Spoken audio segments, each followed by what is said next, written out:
할렐루야. 네. 우리가 왜 성탄절을 기뻐해야 되나, 성탄절의 의미가 무엇인지 계속해서 살펴가면서 예수님 계시지 않는 세상의 이 화려함, 아무런 소용이 없다. 이 화려함 이면에 우리가 예수님을 모시고 영접하는 이 일이 참 필요하다. 이것들을 말씀을 해주셨다. 말씀을 통해서 계속 우리가 살펴보고 있습니다. 오늘은 메시아이신 예수님이 오셔서 우리에게 일어난 일들, 어떤 은혜가 주어졌나, 우리가 왜 기뻐해야 되는가, 이런 은혜가 우리에게 주어졌기 때문에 우리가 기뻐해야 된다 하는 것을 살펴보기를 원합니다. 성탄절 맞이하면 우리가 영어로 뭐라고 인사하죠? 메리가 뭐예요? 메리는 옛날 우리 집 개 이름이었어요. 쫑, 메리 뭐 이렇게 부르는데, 메리가 뭐예요? 기쁘다, 즐겁다. 그렇죠? 크리스마스, 즐거운 성탄절, 기쁨의 성탄절, 즐거움의 성탄절. 예수님 오심으로 인하여 당신에게도 기쁨이 있고 당신에도 즐거움이 있기를 원합니다. 이게 메리 크리스마스잖아요. 자, 우리 한번 인사해 볼까요? 메리 크리스마스. 네. 정말 여러분 즐겁습니까? 네, 예수님 오셔서 기쁩니까? 네. 뭐 성탄절 날 또 혹시 남편이, 아내가 뭐 나에게 필요한 거 안 사오나 그러면서 어린아이처럼 산타크로스만 기다리고 있지는 않는지 모르겠어요. 산타크로스, 성 니콜라우스, 성 니콜로스, 이 사람의 이름이 변질되어서 산타클라우스로 이렇게 바뀌어진 거죠. 이분은 힘들게 어렵게 살면서도 자기가 번 돈을 가지고 남 모르게 선행을 펼쳐가기 시작했어요. 힘들고 어려운 사람들, 구두가게에서 점원으로 일하고 수선하면서 거기서 받은 돈 몇 푼을 가지고 아무도 모르게 일하면서 나누면서 이렇게 살았죠. 니콜라우스, 이분이 이제 나중에 밝혀지기 시작하고, 그래서 거룩한 사람이다, 이 이름이 자꾸 회자되어져 가면서 사람이 입으로 이름이 증거되다가 산타클로스로 바꿔진 거죠. 여러분, 산타클로스는 그냥 가상의 인물이죠. 파랑새를 아시나요? 파랑새 동화를 읽어보셨죠? 파랑새는 우리의 기대감인데, 우리의 기대감을 줄 수 있는 것은 어디도 우리 마음속에 있으면 우리가 기억하면 참 좋겠다 하는 거죠. 여러분, 우리가 성탄절 뿐만 아니라 항상 예수님 안에서 기뻐해야 돼요. 즐거워해야 돼요. 왜냐하면 하나님의 뜻이 이 땅에 이루어졌기 때문에 기뻐해야 하는 줄 믿습니다. 그 하나님의 뜻은 뭐냐 그러면, 이 세상에 있는 모든 사람들이 멸망받지 않는 것이 하나님의 뜻이었어요. 하나님의 계획이었어요. 그래서 그 뜻, 계획이 하늘에서 이루어졌는데 그게 오늘 우리에게도 동일하게 이루어졌다라고 하는 거죠. 그래서 예수님 믿는 모든 사람들이 멸망하지 않고 구원함을 얻는 이 놀라운 복이 주어지게 된 줄 믿습니다. 그래서 성탄절은 메리 크리스마스가 됩니다. 예수님 오심으로 하늘에서 이루어졌던 뜻이 오늘 우리에게 그대로 이루어졌기 때문에 기쁜 거죠. 그래서 하나님께는 영광이요, 우리에게는 은혜를 입은 자들 중에 기뻐함이라 라고 선포하는 것이죠. 여러분, 이런 은혜를 주신 하나님께 감사하면서 저희들이 말씀을 좀 같이 살펴보기를 원합니다. 오늘 말씀은 세례 요한이 옥에 갇혀 있으면서 예수님이 메시아로서의 어떤 역할을 잘 감당해 줄 것을 기대하면서 기다렸죠.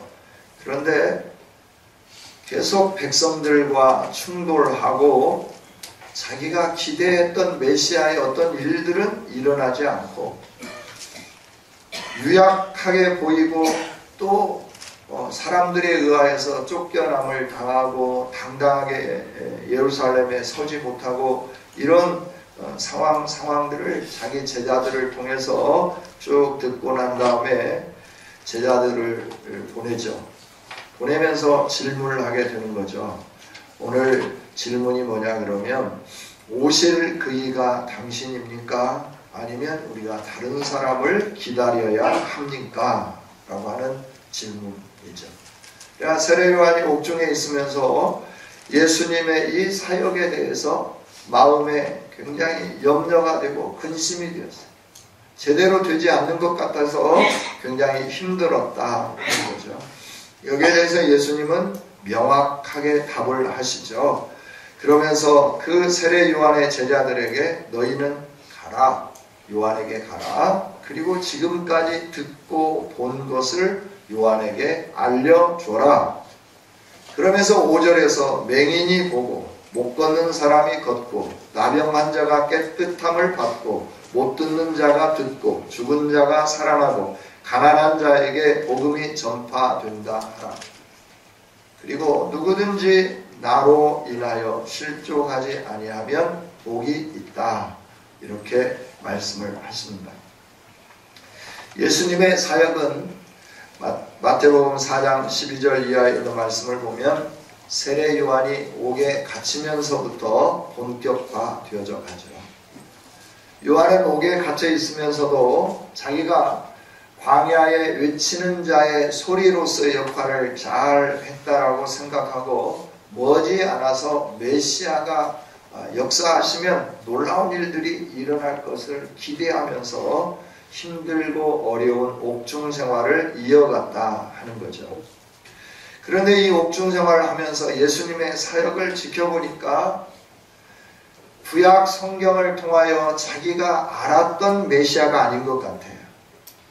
그리고 자신이 기대했던, 그리고 많은 사람들에게 나는 내 뒤에 오시는 분의 신발끈을 풀 수도 없는 연약한 자고 내 뒤에 오시는 분이 너희들에게 구원을 이루어 줄 거다라고 선포했는데 구원을 이루어 주기는커녕 더 힘든 상황만을 만들어가는 걸 보면서 야, 내가 제대로 선포했을까? 내가 사역을 잘 감당했을까? 내가 사명을 제대로 감당하지 못했다고 하면 어떻게든지 간에 내가 이 옥에서부터 다시 수록해서 나에게 맡겨준 사명을 제대로 감당해야 되지 않겠느냐. 그러니 내가 내 제자들을 통해서 확인해 봐야 되겠다. 그리고 예수님에게 묻는 거죠. 당신이 정말 나를 통하여 외치게 만들었던 메시아가 맞습니까? 성경이 약속해 준 메시아가 맞습니까? 라고 묻는 거지. 이때 예수님은 지체 없이 답을 하시는데 그래, 내가 메시아다. 왜 의심하냐?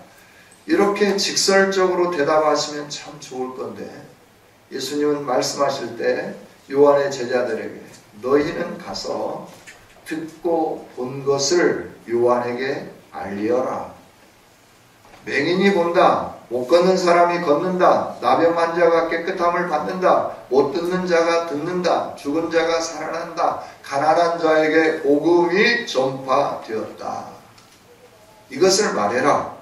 그리고 나의 메시아 사역에 대해서 의심하지 않는 사람, 내가 행하는 이 모든 일이 하나님의 뜻대로 이루어지는 일이고 내가 하는 모든 것이 구약에 약속된 그 일을 성취하는 것임을 확실히 믿는 사람은 복을 얻을 거다. 그렇지 않은 사람은, 실족하는 사람은 복을 얻지 못할 거다.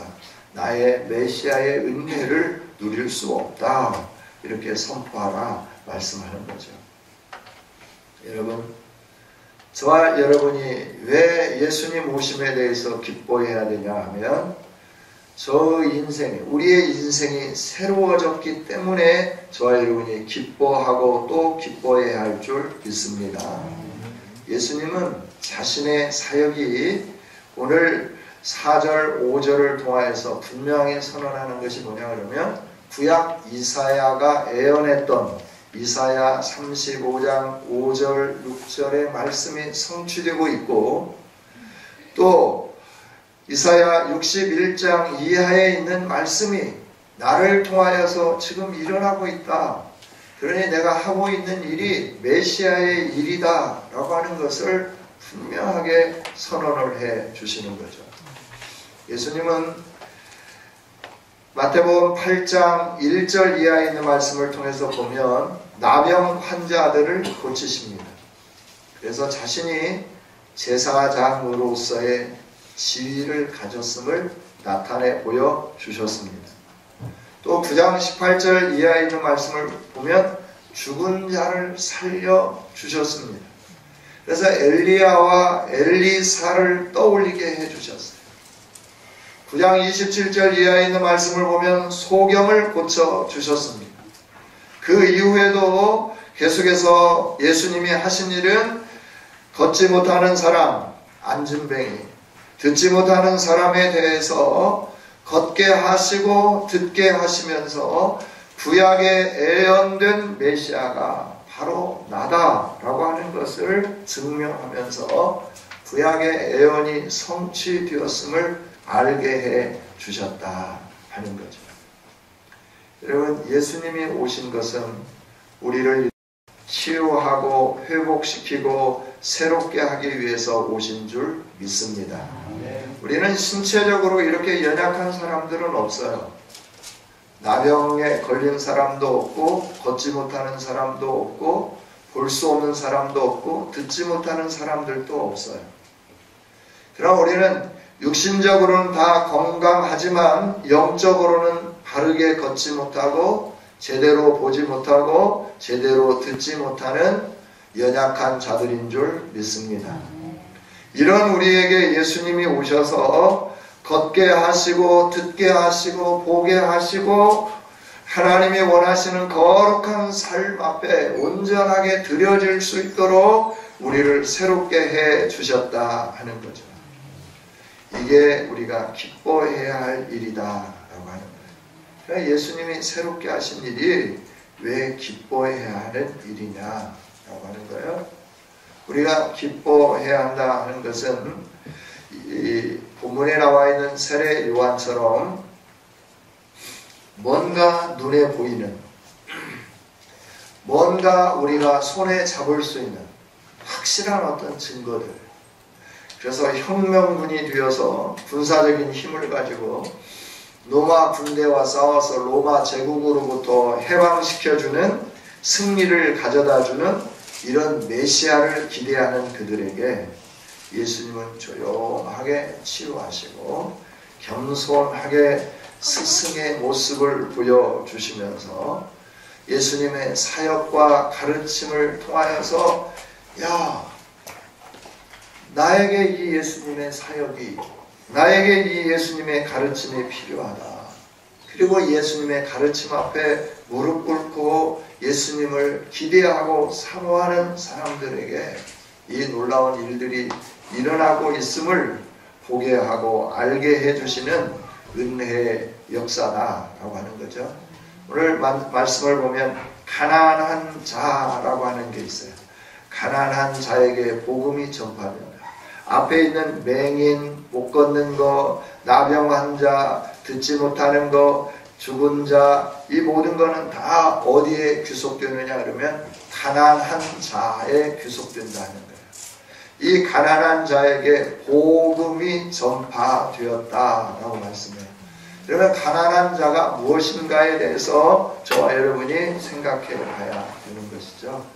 가난한 자, 그 가난하다라고 하는 개념은 오늘 우리는 경제적인 지표를 통하여 돈이 좀 없는 상태, 이걸 가난하다라고 표현하고 이렇게 우리가 생각하면서 살고 있어요. 그러나 구약 성경과 예수님 당시에 가난하다라고 하는 개념은 정상적인 상태에서 벗어난 모든 상태 또는 정상이어야 하는 수준에서 무엇인가를 잃어버린 상태, 이것이 가난하다라고 하는 의미예요. 그래서 구약 성경에 늘 가난한 자들 대명사로 나오는 사람들이 있어요. 그 사람들이 누구죠? 고아와 바우라고 말합니다. 고아와 가부 이런 사람들이 가난한 자의 개념으로 계속해서 나타나 보여지게 된다라고 하는 거예요. 이들의 공통점은 무엇인가요? 무엇인가를 잃어버렸다라고 하는 거예요. 고아는 자신을 보호해 주어야 할 부모를 잃은 거예요. 부모 역할을 해줘야 할 사람이 아무도 없는 거예요. 이게 고아다라고 하는 거예요. 과거 역시 마찬가지예요. 자신을 보호해 줘야 할 남편이 없는 거예요. 이 남편 역할을 해줘야 할 사람이 없는 자를 가리켜서 과거라라고 하는 거죠. 그러니까 기본적으로 보호받아야 되고 기본적으로 함께 해야 할 뭔가를 잃어버린 그런 사람들이 가난한 사람이죠. 뿐만 아니라 땅도 마찬가지예요. 히브리적인 개념에서는 모든 사람에게 하나님이 가족별로 경작할 땅을 주셨다라고 믿는 거예요. 왜냐하면 여호수아를 통해서 땅을 지파별로 분배해 주셨기 때문에 그렇습니다. 그래서 각 지파별로 그 땅을 분배해 주시고 땅의 경계석을 옮기지 말라 명령하셨어요. 왜냐하면 이 땅은 내가 이들에게 준 기업이다 라고 말씀하신 거예요. 그러나 그 기업을 빼앗거나 그 기업을 내가 몰래 훔쳐서도 안 되는 거예요. 그래서 신년이 되면 그들의 기업을 다 다시 돌려주게 되는 거예요. 안식년이 되면 돌려주고 안식년이 7번째 되는 희년이 되면 원래 하나님이 주신 상태로 다 돌아가게 되는 거예요. 그 지파들이 가졌던 땅, 지파의 가문들이 가졌던 땅, 그 땅들이 그 가문으로 다 돌아가게 되는 거예요. 삶을 살다가 질병 때문에 논밭을 저당 잡히기도 하고 빚을 갚지 못함으로 인하여 다른 사람에게 넘어가기도 하지만 하나님은 근본적으로 어떻게 하셨느냐 그러면 모든 사람에게 가족별로 이마에 땀을 흘리면서 경작하고 먹고 살 수 있도록 하셨다라고 하는 거죠. 그런데 가난하다라고 하는 것은 남편을 잃었던지 보호할 사람을 잃었던지 그리고 부모를 잃었던지 그래서 이 경작할 모든 것들이 다른 사람에게 넘어가 버린 거 땀을 흘리지만 수고를 하지만 내가 먹고 살만한 것이 이 세상에서는 나에게 주어지지 않는 상태 이것을 가리켜서 가난하다 뭔가를 잃어버린 상태가 완전하지 않은 정상적이지 않은 비정상적인 상태 이게 가난하다라고 하는 표현이에요. 그러나 사회적인 부분에서 어딘가 부족하면 가난한 상태가 되었죠. 이 표현은 우리의 건강의 문제에도 동일하게 적용되면서 나타나는 거예요. 보지 못한다. 원래부터 보지 못하는 사람들이 있지만 대부분의 사람들은 눈을 보면서 이 세상에 태어났지만 실수하여서 실명하는 사람들이 참 많다 하는 거예요. 모든 신체가 다 건강하게 구비되어 있지만 실명함으로 인하여 어느 하나를 잃어버린 거죠. 그래서 가난하게 된 거예요. 이렇게 신체에 불구한 사람, 신체가 불구한 사람들은 성전에 들어갈 수 없다 하는 거예요. 레위를 통해서 민수기를 통해서 하나님은 분명하게 말씀을 해주시는데 신체적으로 불구한 자는 하나님의 성전에 들어올 수 없다. 따라서 재물도 온전하지 못한 재물은 나에게 가지고 와서는 안 된다 라고 말씀을 해요.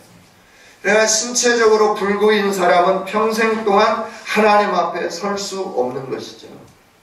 이게 구약의 가난한 자들에 대한 개념이고 예수님 시대의 성전의 법이에요. 이들은 하나님 앞에 설 수 없어요. 기본적인 자격조차 얻지 못한 사람들이에요. 그런데 메시아가 오시면 이사야 35장에서 이사야 61장에서 메시아가 오시면 이런 사람들이 회복될 거다. 이런 사람들에게 복음이 증거될 거다. 그래서 이런 사람들이 치유되게 될 거다. 이런 사람들이 보호를 받게 될 것이며 이런 사람들이 온전한 삶, 뭔가 잃어버린 비정상적인 상태에서 새로운 상태가 될 거다라고 약속을 해주셨는데 예수님이 오셔서 그 일들을 그대로 이루어 주셨다 하는 거죠. 할렐루야. 예수님이 오셔서 계속해서 하시는 사역이 뭐냐 그러면 걷지 못하는 자들을 걷게 하는 거예요.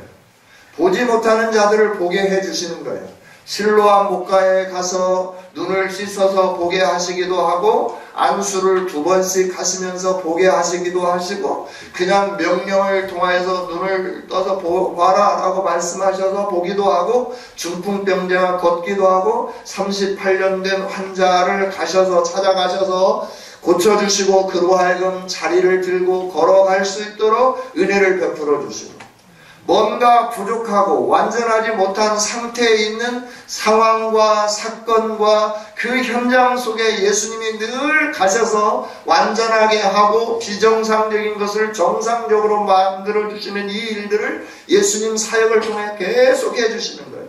왜 그럴까요? 내가 메시아다라고 하는 거예요.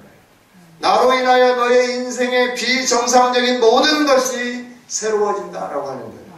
육신적인 것뿐만 아니라 너가 내 앞에 서서 예배할 수 없는 비정상적인 사람이지만 이제 나로 인하여 하나님 앞에 당당하게 예배할 수 있는 정상적인 사람이 되게 해 주었다. 이걸 선포하고 선언하는 것이 예수님이 하신 사역이고 이 일을 위하여 예수님이 이 땅에 오셨다 하는 거죠.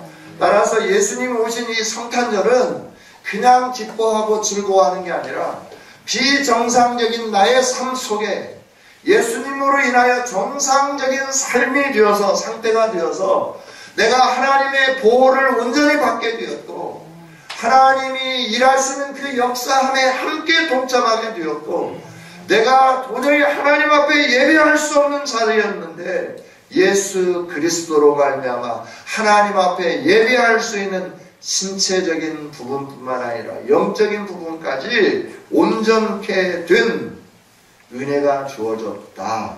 그래서 우리는 기뻐하고 즐거워하는 거다 하는 겁니다. 할렐루야. 여러분 예수님 오심은 참 심오한 진리가 그 안에 내포되어 있어요. 저와 여러분이 늘 예수님의 오심을 생각할 때마다 이런 은혜를 생각하고 느끼고 깨닫는 아름다운 성도들이 되기를 원합니다. 그래야 그들은 육신적으로 뭔가 치유되기를 원하는 거예요. 오늘 우리들도 마찬가지잖아요. 예수님 믿고 기도했으면 뭔가 좀 빠졌던 머리도 좀 풍성하게 나고 무정도 좀 없어지고 안 되던 사업도 내가 예수님 믿기 시작함으로 말미암아 막 사업이 계속 번창하기 시작하고 공부도 지지리 못하던 자녀들이 막 갑자기 책상머리에 앉아서 머리띠 두르고 막 2시, 3시까지 공부하고 그냥 오직 학교하고 집만 다니고 핸드폰도 필요 없다고 반납하고 게임도 안 하고 컴퓨터도 필요 없어요. 나 공부해야 해요. 이러면서 오직 공부에만 진력하고 매달리는 이런 사람들로 바꿔질 것을 기대하고 있는데 이런 현상들은 안 일어나는 거예요. 그래야 우리 안에 요한과 같이 메시아에 대한 의구심이 들 수밖에 없는 거죠. 그러나 예수님이 오심은 눈에 보이는 어떤 현상이 아니라 조용하면서도 잔잔하게 우리의 심령 속에 파고 들어오면서 우리의 영혼들을 새롭게 만드는 이 역사가 일어나는 것이 예수님의 오심인 줄 믿습니다. 물론 예수님이 오셔서 못 보는 사람이 보게도 돼요.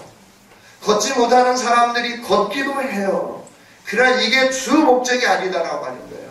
예수님이 오신 주 목적은 뭐냐 그러면 비정상적인 사람들의 상태를 정상적인 상태로 만들어주시는 거다라고. 아담과 하와가 범죄함으로 말미암아 모든 인류는 비정상적인 상태가 되었어요. 하나님과 교제하고 하나님께 예배하고 하나님을 만나고 하나님과 함께 교통하는 삶이 정상적인 삶인데 죄로 인하여 하나님과 관계가 단절된 거예요. 끊어진 거예요. 그래서 하나님을 만나고 싶지만 만날 수 없는 거예요. 그래서 사람들이 선행도 해보는 거예요. 철학을 가지고 연구도 해보는 거예요. 지식을 연마해보기도 하는 거예요. 독행으로도 선행으로도 도덕적인 것으로도 윤리적인 것으로도 내 어떤 것으로도 한번 끊어져 버린 하나님과 관계를 다시 회복할 수 있는 것은 이 세상에 아무것도 없습니다. 그런데 이 비정상적인 인간들에게 하나님과 교제할 수 있는 이 아름다운 길을 열어주시기 위해서 하나님이신 예수님께서 하늘 보좌를 버리고 이 땅에 오셔서 우리의 이 비정상적인 상황을 정상적인 상황으로 바꿔주셨다 하는 겁니다. 그래서 예수님을 믿는 우리는 언제든지 하나님 앞에 나갈 수 있는 거예요. 히브리서에 있는 말씀처럼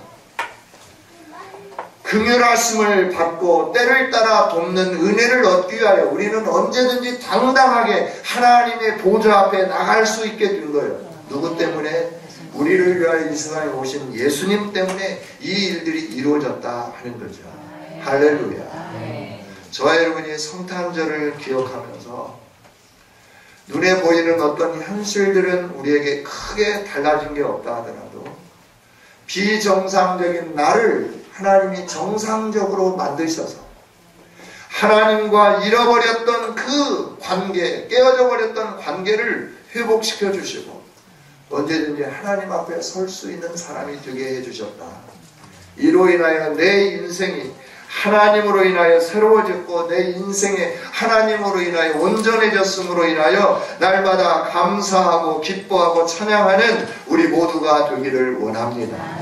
이 예수님이 메시아이신데 내 인생에 어떤 것이 달라지지 않는다 해도 이 예수님으로 인하여 내가 이렇게 새로워졌다라고 하는 사실로 인하여 이 믿음을 잃지 않을 때 저와 여러분은 눈에 보이는 것뿐만 아니라 보이지 않는 복같이 누리게 되는 그 역사가 주어지게 되는 줄 믿습니다. 오늘 우리는 가난한 자들이었습니다. 그런데 하나님이 찾아오셔서 우리를 회복시켜 주셨습니다. 예수님이 오시지 않았다고 하면 영원히 멸망할 사람들이었습니다. 그런데 예수님이 오셔서 우리를 멸망의 자리에서부터 생명의 자리로 옮겨 주셨습니다. 부유한 예수님이 이 세상에 오셔서 가난해진 것은 우리를 부유하게 하기 위해서인 줄 믿습니다. 강하신 예수님이 이 땅에 오시면서 약하게 사셨던 것은 약한 우리를 강하게 해 주시기 위해서 그렇게 하신 줄 믿습니다.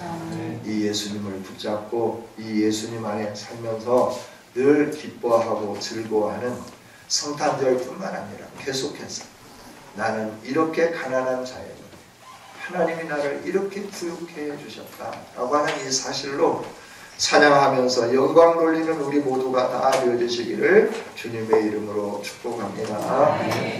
하나님 감사합니다. 오늘 말씀을 주셔서 감사합니다. 주님, 우리는 요한처럼 흔들릴 때도 있고 실족할 때도 많은데 주님, 우리가 실족하지 않게 하여 주시옵소서. 우리를 위하여 오신 메시아 예수 그리스도, 그분이 나를 온전케 하며 새롭게 하며 나를 영화롭게 하며 나로 하여금 하나님의 영광 가운데 이르게 하는 그 영광의 길을 허락하여 주신 분이심을 확신하면서 상황과 상관없이 예수님으로 인하여 기뻐하는 우리 모두 되게 하여 주시옵소서. 감사합니다. 성탄절을 맞이해서 우리들이 하나님의 사랑을 나누는 백성들이 될 수 있도록 은혜 위에 은혜를 덧입혀 주옵소서. 예수님 이름으로 기도하옵나이다.